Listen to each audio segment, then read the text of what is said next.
اللهم صل على محمد وآل محمد. A'udhu billahi minash shaitanir rajim. Bismillahir rahmanir rahim. En el nombre de Dios, el clemente, el misericordioso, la paz de Dios sea con todos sus profetas, desde Adán hasta Muhammad, salawatullah wa salamu alayhi ajma'in. Assalamu alaikum wa rahmatullahi wa barakatuh. En esta clase vamos a continuar hablando del tema de la espiritualidad, como veníamos ya conversando y dialogando en la clase anterior. Si ustedes notan el tema de la espiritualidad, hoy en día en el siglo XXI se ha hablado mucho que es el siglo de la espiritualidad y que este nuevo vuelco, esta nueva tendencia hacia lo espiritual está creciendo cada vez más.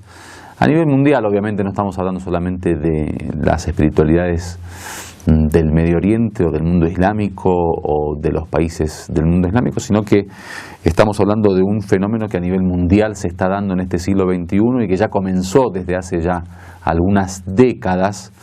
Y hay una gran sed de espiritualidad y un gran interés, y es por eso que, por otra parte, muchos movimientos se están dando a niveles de iglesia, a nivel de institutos de enseñanza, a nivel de seminarios, a nivel de traducciones de libros, de cursos, de retiros espirituales, de viajes, y toda una serie de cuestiones que en este fenómeno de las religiones se está representando, se está manifestando en el siglo XXI. Sin embargo, nosotros quisiéramos hablar un poquito de cuál es el verdadero rol de la espiritualidad y hacia dónde debe dirigirnos la espiritualidad verdadera, porque muchas veces existen confusiones en las personas, y estuvimos hablando un poco de ese tema que se está dando también en esta época de la New Age, por ejemplo, de estos nuevos movimientos, estos neo-misticismos y neo-espiritualidades del siglo XXI.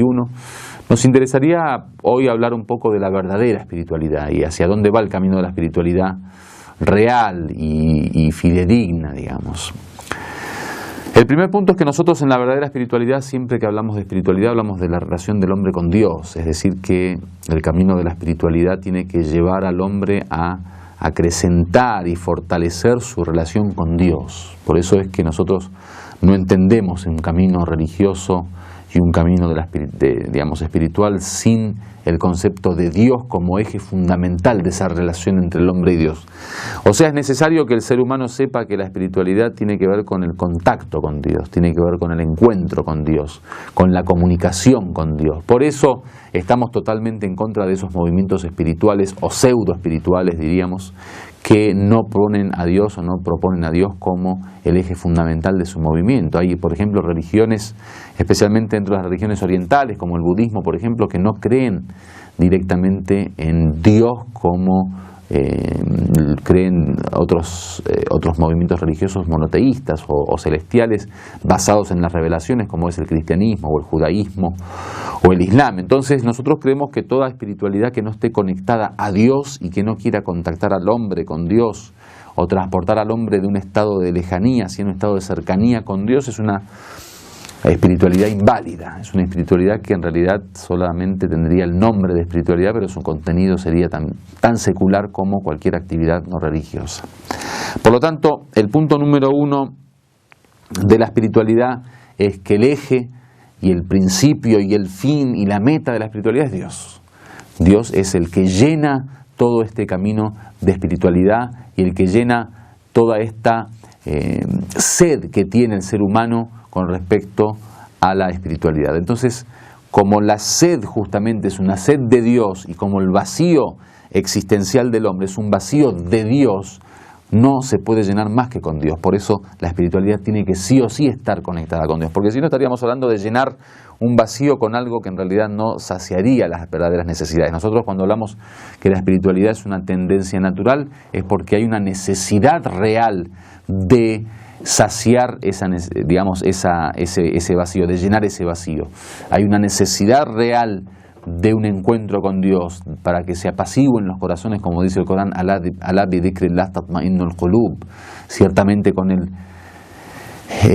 el recuerdo de Dios se apaciguan o se pacifican los corazones. Por lo tanto, es necesario saber que una espiritualidad sin Dios es una espiritualidad sin valor, es una espiritualidad mentirosa, es una espiritualidad vacía de aquel valor que realmente le da la filosofía de la existencia a la espiritualidad. Si existe la espiritualidad, justamente existe para permitirnos llegar a Dios, para abrir un camino hacia Dios, para guiarnos hacia Dios. Por eso la religión es una guía hacia Dios. Las normas son referentes hacia Dios. Las enseñanzas de los profetas son el criterio para encontrarnos con Dios. La lucha espiritual es el camino de encuentro con Dios. La purificación del alma es la introducción en el camino de Dios. O sea, toda la espiritualidad tiene que estar manchada de este tinte divino. Tiene que estar unida a este movimiento divino. Tiene que ir de la mano de esa tendencia hacia lo absoluto, hacia lo ilimitado, hacia lo bondadoso, lo perfecto y lo bello que es finalmente Dios.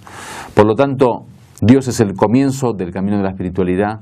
Por Dios nos movemos, el motor de nuestro movimiento es esa tendencia innata hacia Dios, y Dios es la meta final, o sea, hacia Dios nos dirigimos, hacia Dios es el camino. Entonces, una de las características fundamentales de la espiritualidad en el Islam es que se basa en esta visión de Dios. Por eso, para ser un ser espiritual y poder transitar la senda de la espiritualidad, debemos buscar a Dios, debemos querer encontrarnos con Dios, debemos conocer a Dios, debemos amar a Dios, debemos tender hacia Dios y debemos luchar por finalmente llegar a esa meta que es justamente Dios y el encuentro con Dios. Walhamdulillahi Rabbil Alamin. Wassalamu alaikum wa rahmatullahi wa barakatuh.